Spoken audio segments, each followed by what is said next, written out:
بسم اللہ الرحمن الرحیم۔ ناظرین، آج ہم ریجیکشن کی بات کرتے ہیں۔ مدرسے کے بہت سارے طلباء اور بہت سارے فارغین مصنف بننا چاہتے ہیں، آتھر بننا چاہتے ہیں، چنانچہ وہ کچھ مضامین لکھتے ہیں، کوئی بک لکھتے ہیں اور اس کو پبلش کرنے کے لیے جب بھیجتے ہیں تو وہاں سے ریجیکشن آ جاتا ہے کہ نہیں، آپ کے بک کی یا آپ کے آرٹیکل کا اتنا معیار نہیں ہے کہ ہم اس کو شائع کر سکیں، تو ہمت ہارنے لگتے ہیں۔ آپ پہلے ایسے شخص نہیں ہیں جن کو ریجیکشن کا سامنا کرنا پڑ رہا ہے، بلکہ دنیا کے اندر جو بھی بڑے بڑے آتھرز، بڑے بڑے مصنف پیدا ہوئے ہیں، ان سب کو ریجیکشن کا سامنا کرنا پڑا ہے۔ چنانچہ ڈاکٹر سوئز امریکہ کے ایک مشہور رائٹر ہیں جو بچوں کے لیے کتابیں لکھا کرتے ہیں۔ انہوں نے جب اپنی پہلی کتاب لکھی اور شائع کرنے کے لیے پبلشروں سے اپروچ کیا تو تقریباً 27 پبلشروں نے ریجیکٹ کر دیا۔ ایک پبلشر کے پاس گئے، جب انہوں نے لاسٹ میں ریجیکٹ کر دیا تو یہ وہاں سے غصہ اور خفا ہو کر کے واپس آ رہے تھے اور سوچا کیا کہ آج جا کر کے مینوسکرپٹ کو جلا کر کے خاک کر دوں گا۔ مگر اتفاق سے راستے میں اسکول کے ایک پرانے ساتھی سے ملاقات ہو گئی۔ وہ ساتھی اسکول کے بچوں کی کتابوں کا ایک ایڈیٹر تھا۔ اس نے کہا کہ سوئز کہاں جا رہے ہو؟ تو اس نے کہا کہ میں نے ایک کتاب لکھی ہے اور وہ کتاب کوئی چھاپنے کے لیے تیار نہیں ہے، اور آج جا کر کے اس مینوسکرپٹ کو میں جلا ہی دوں گا۔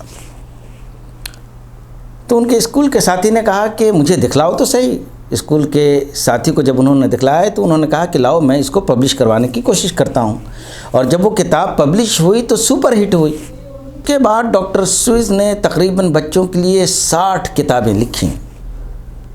ان کی ایک کتاب کا نام ہے گرین ایگز اینڈ ہیم، جس کی 80 لاکھ کاپیاں پوری دنیا میں فروخت ہوئی ہیں۔ آج ڈاکٹر سوئز نہ صرف یہ کہ امریکہ کے بلکہ دنیا کے مشہور رائٹر میں سے ایک ہیں جن کی کتابیں پوری دنیا میں پڑھی جاتی ہیں۔ اسی طرح ایک اور امریکہ کے مشہور رائٹر ہیں جن کا نام ہے اسٹیفن کنگ، جو سائنٹیفک فکشن لکھتے ہیں، جو سائنٹیفک ناول لکھتے ہیں۔ انہوں نے ایک ناول لکھی کیری، اور اس ناول کو پبلشروں کے پاس جب بھیجا تو تقریباً 30 پبلشر نے ریجیکٹ کر دیا کہ یہ ناول چھاپنے کے لائق نہیں ہے۔ بلکہ ایک پبلشر نے تو یہ کہا کہ تم ناول لکھتے ہی کیوں ہو، اور سائنٹیفک ناول تو کہیں چلنے والی ہے نہیں۔ لاسٹ میں انہوں نے تھک ہار کر کے اپنا مسودہ اپنے ڈسٹ بن میں پھینک دیا۔ صبح ان کی اہلیہ جب اٹھیں تو دیکھا کہ ان کا مسودہ ڈسٹ بن میں پھینکا ہوا ہے، تو انہوں نے اس کو نکال لیا اور کہا کہ پلیز اس کو تم کمپلیٹ کرو۔ چنانچہ اسٹیفن کنگ نے اس کو کمپلیٹ کیا اور اس کو جب بھیجا چھاپنے کے لیے تو لاسٹ میں وہ آخرکار ایک پبلشر نے، ڈبل ڈے نام کے پبلشر نے، اس کو چھاپ دیا۔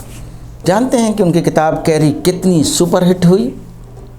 پوری دنیا میں تقریباً 200 ملین اس کی کاپیاں بکی، اور یہی نہیں، اس پر ایک فلم بھی بنائی گئی جو سپر ہٹ ہوئی۔ اس کے بعد ڈاکٹر اسٹیفن کنگ نے تقریباً 54 ناول لکھی اور ان کی ہر ناول سپر ہٹ ہوئی اور اس پر فلمیں بھی بنیں۔ اگر اسٹیفن کنگ ہمت ہار گئے ہوتے کہ 30 پبلشروں نے ریجیکٹ کر دیا ہے، اسی طرح ڈاکٹر سوئز اگر وہ ہمت ہار گئے ہوتے کہ 27 پبلشروں نے ان کو ریجیکٹ کر دیا ہے، تو آج اتنے بڑے مصنف اور ناول نگار اور آتھر نہ ہوتے۔ تو اگر آپ نے بھی کوئی کتاب لکھی ہے یا آپ بھی مصنف بننا چاہتے ہیں اور برے حالات سے گزر رہے ہیں اور آپ کو ریجیکشن مل رہا ہے، تو ہمت ہارنے کی ضرورت نہیں ہے۔ آپ اپنے مشن میں آگے بڑھتے رہیے، ریجیکشن کو قبول کیجئے اور آگے بڑھتے رہیے۔ انشاءاللہ کبھی نہ کبھی کوئی نہ کوئی دن ایسا آئے گا کہ آپ بھی انشاءاللہ ایک اچھے رائٹر، ایک اچھے مصنف کی حیثیت سے اپنے آپ کو اسٹیبلش کر سکیں گے۔ بہت بہت شکریہ۔